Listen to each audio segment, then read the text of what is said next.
Don't just be listeners, be doers. The world admires the doers. Whatever it takes to get you to try harder, read more, set your goals, and go for it. Here's the next attitude disease: over-caution. Some people never will have much. They're too cautious. Now, you can also be too reckless, but you can also be too cautious. This is called the timid approach to life. And my caution was always the risk. Risk used to drive me right up the wall. I used to say, what if this happens? It's called the language of the poor. What if this happens? And on top of that, if this was to happen, look at the fix I'd be in. I better not try. I could always ace myself out. Then I'll tell you what changed my whole life when I finally discovered it's all risky. The minute you were born, it got risky. If you think trying is risky, wait till they hand you the bill for not trying. If you think investing is risky, wait till you get the tab for not investing. See, it's all risky. Getting married is risky. Having children is risky. Going into business is risky. Investing your money is risky. It's all risky. I'll tell you how risky life is. You're not going to get out alive. That's risky. The Englishman says, well, if that's the way it's going to work out, let's give it a go. Right, that's what it's for. Give it a go. Somebody says, yeah, but I'm looking for safety and security. Fine, then huddle in a corner. We'll cover you with a sheet, bring you 3 meals a day. And we'll protect you, feed you, look after you, care for you. We won't let anything happen to you.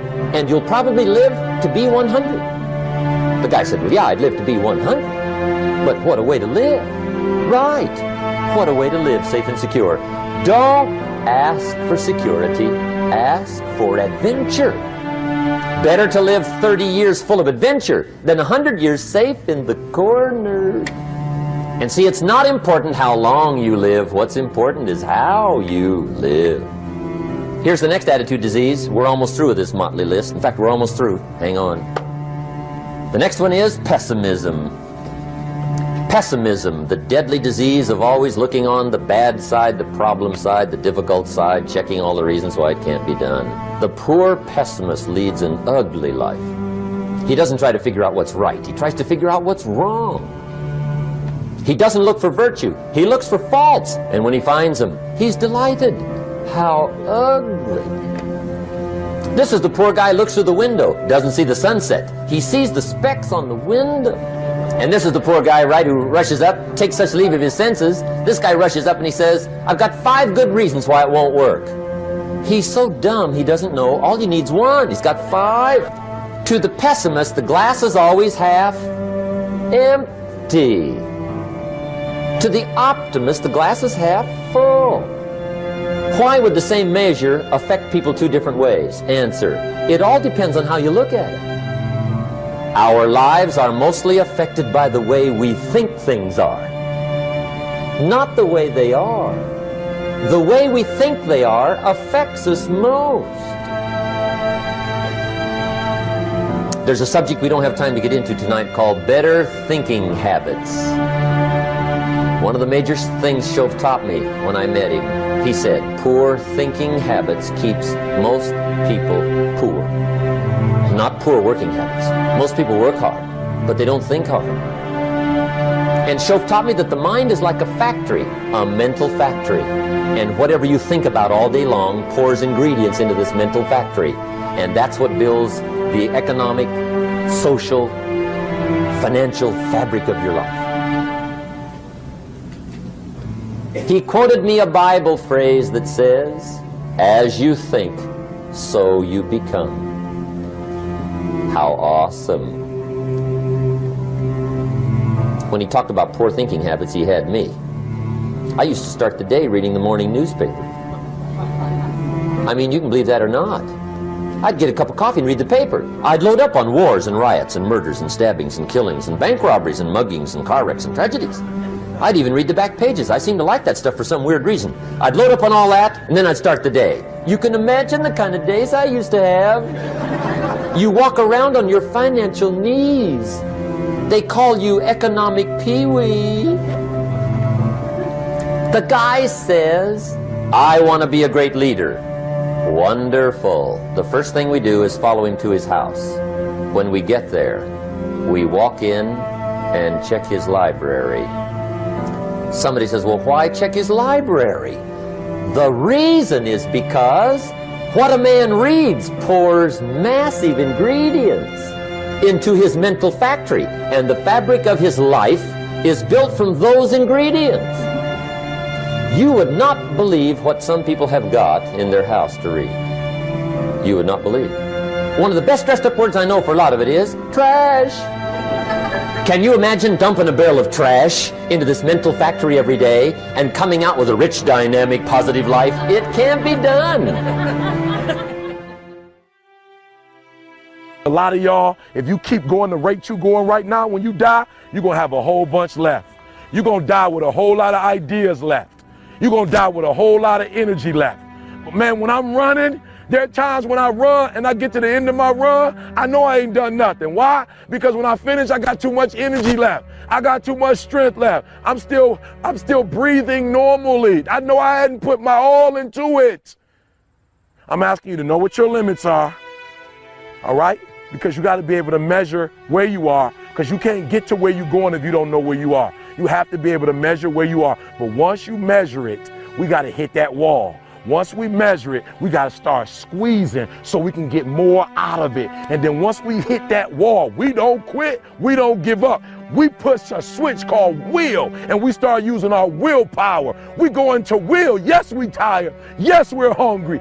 Yes, the mind is saying give up. Yes, it's saying quit. But we cannot quit because we realize we have not reached the goal yet. This is not the goal. This is not what I dreamed about. This is not what I said I was going to do. This is what I talked about. This is not what it looks like. I got to squeeze.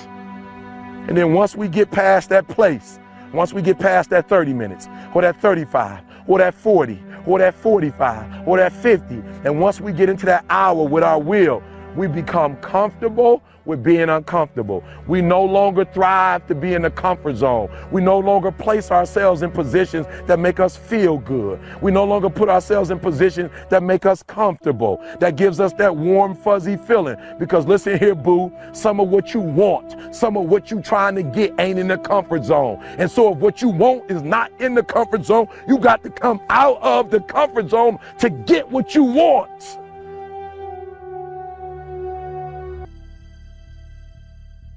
See, ladies and gentlemen, life is too short trying to play it safe. It's too short and unpredictable, being miserable. It's too short for that. Here's the thing. There's no safe position in life. Let me tell you why. It's a quiet secret that most people don't realize. You can't get out of life alive. Hello, you can't get out of life alive. So there's no safe position. You can die in the bleachers or you can die on the field. You might as well come out on the field and have a good time, right? So if you want to make this your decade, you've got to decide to be bold. See, you got to be bold in life. You got to take life on. I remember I was at a major corporation. I had to give a presentation, and there were two guys sitting across from me, and the guy said to the other fellow, looking at the last two finalists, and that involved my firm and their firm, said, listen, looking at the credentials, this guy doesn't have any credentials. We have an advantage here. We've got 2 PhDs between us. I got up and I went in the bathroom and started talking to myself. I said, Les Brown, what do you care about their 2 PhDs? You have 6 children. And a mama to take care of. And I went in that meeting, and first of all, I went there walking bold, looking good, feeling good, and smelling good, all right? And I sat across that table and we started negotiating, and I operated in a spirit of absolute certainty. I looked at them as if the only reason that they were born was to give me that contract. They survived 1 out of 9 million sperms to carry out this transaction. And I got the contract. Hello. So you got to decide to be bold. Most people go through life trying to creep. No, no, no. Trying to be casual about it. No, no, no. You go through life being casual, you'll end up a casualty. No. You've got to be bold in life. You've got to take life on. Move out of your comfort zone. It's the courage to move into your zone of discomfort where you feel awkward and clumsy and sometimes alone. The comfort zone is one of the greatest enemies of human potential and of your potential. When people get into a comfort zone, they strive to stay in that comfort zone even if they're not happy with their situation. Often their whole lives pass them by while they're furnishing and reinforcing their little rut of medium performance. You need the courage to continually move yourself in the direction of your biggest goals and ambitions. You need to be willing to face discomfort in order for you to grow. You need the courage to launch in faith with no guarantees of success. Someone once wrote, "If every obstacle must first be overcome, nothing will ever get done." Courageous people are those who have a dream and set a goal, they make a plan, and they take the first step with no assurances and no guarantees that their efforts will result in success. However, if you look upon every step forward as a learning experience and every setback as a valuable lesson that has been sent to you to make you stronger and better, you will not be afraid to launch in faith into the unknown.